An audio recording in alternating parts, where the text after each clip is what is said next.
brainless Neanderthal. Could you not point that thing at me? I knew a degree in symbology would come in handy someday. I need to learn more about the history of this. Brainless Neanderthal.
God's will.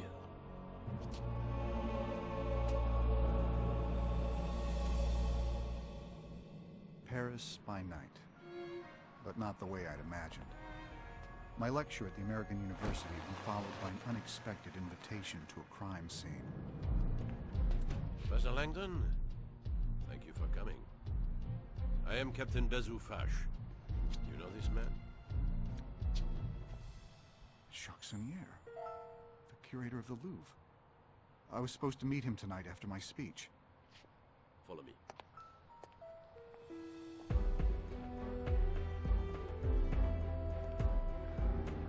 It seems Monsieur Saunier put up quite a fight.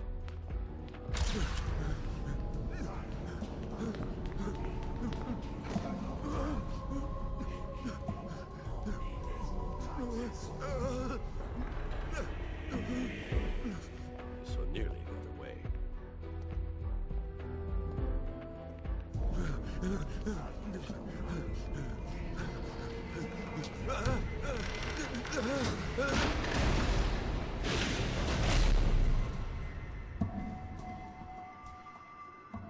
You should not have run, Monsieur Saunier. Now, tell me where it is. Please, I beg you. Where is it? All right, I will tell you.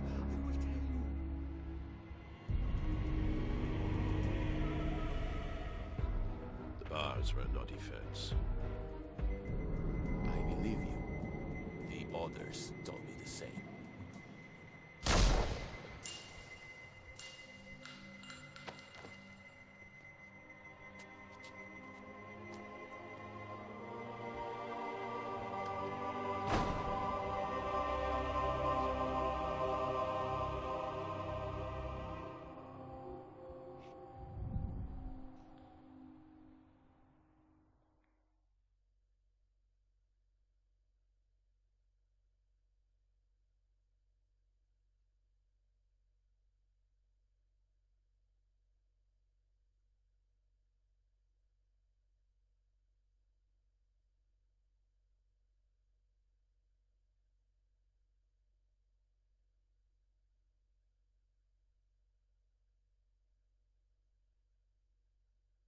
You saw the photograph, so this should be of no surprise. Feel free to examine the body, Mr. Langdon.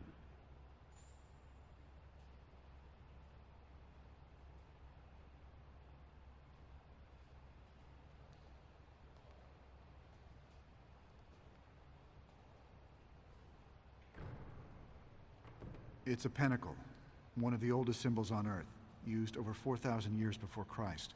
Devil worship. No, the pentacle is a pre-Christian symbol that relates to nature worship. The ancients envisioned their world in two halves, masculine and feminine. This pentacle is representative of the female half of all things, a concept religious historians call the sacred feminine, or divine goddess. Saunier of all people would know this. Saunier drew a goddess symbol on his stomach? Interesting.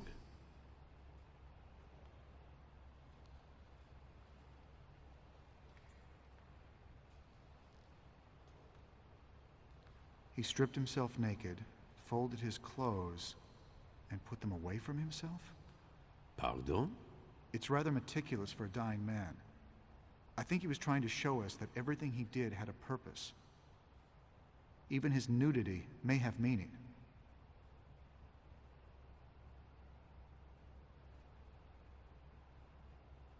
The position of his feet reinforces the reference to the pentacle and the sacred feminine.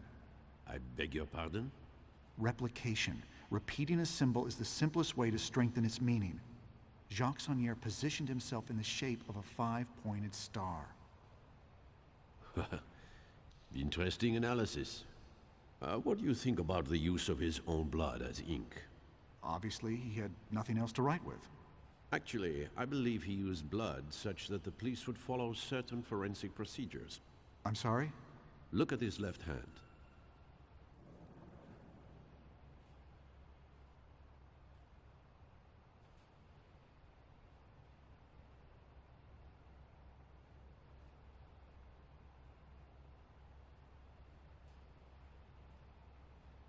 He's clutching a large felt-tip marker. It smells like alcohol.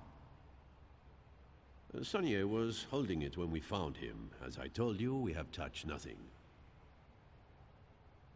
Are you familiar with this kind of light? As you may know, police use blacklight illumination to search crime scenes for blood and other forensic evidence.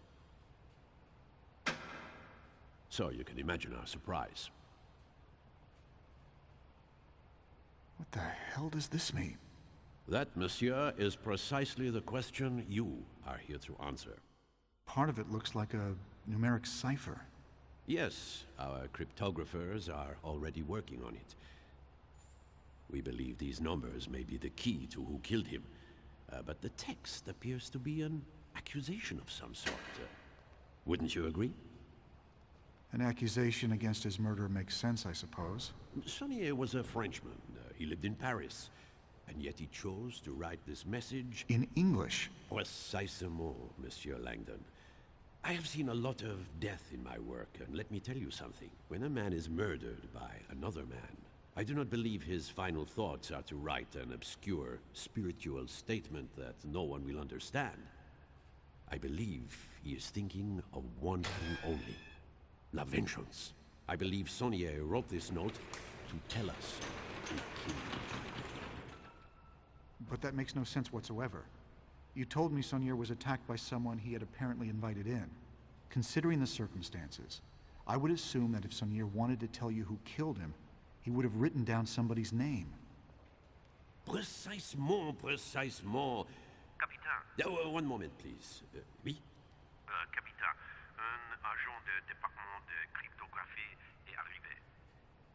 Unacceptable. I made it very clear. Captain, please excuse the interruption, but Ce n'est pas le moment. I have deciphered the numeric code. But before I explain, I have an urgent message for Mr. Langdon. For Mr. Langdon? The U.S. Embassy asked that you phone in as soon as possible. While I explain the code to Captain Fash, you need to make this call. Thank you. Where can I find a phone? This line is secure. You may use it.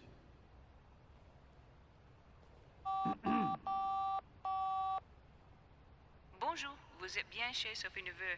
Je suis absent pour le moment, mais... I'm sorry, Miss Nauvoo. I think you may have given me the wrong... No, that is the right number. It's the 3-digit code on the paper I gave you. But...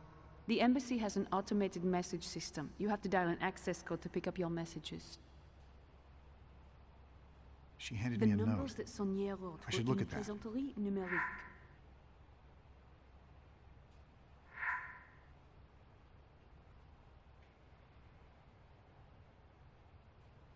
Wait, I need a phone number Your to call. professional assessment of Saunier's code is that it is some kind of numeric prank? This code is simplistic to the point of absurdity. Jacques Saunier must have known we would see through it immediately. So, you mean to tell me that in his final hours of life, he wrote a cryptologist's joke? I certainly hope you have a much more satisfying explanation than that. I don't know where the hell you are going with this, Miss Nauvoo, but I suggest that you get there fast. Captain, this sequence of numbers happens to be one of the most famous mathematical progressions in history. I had never seen them before. The numbers that Saunier wrote were une plaisanterie numérique. Your professional assessment of Saunier's code is that it is some kind of numeric prank? This code is simplistic to the point of absurdity. Jacques Saunier must have known we would see through it immediately. So, you mean to tell me that in his final hours of life, he wrote a cryptologist's joke? I certainly hope you have a much more satisfying explanation than that. I don't know where the hell you are going with this, Miss Nauvoo, but I suggest that you get there fast. Captain, this sequence of numbers happens to be one of the most famous mathematical progressions in history. I've never seen them before. The numbers that Saunier wrote were une plaisanterie numérique. Your professional assessment of Saunier's code is that it is some kind of This isn't numeric important. prank? I don't think This this is code relevant. is simplistic to the point I of can ignore absurdity. this. Jacques Saunier must have known we would see through it immediately. So, you mean to tell me that in his final hours of life, he wrote a cryptologist's joke?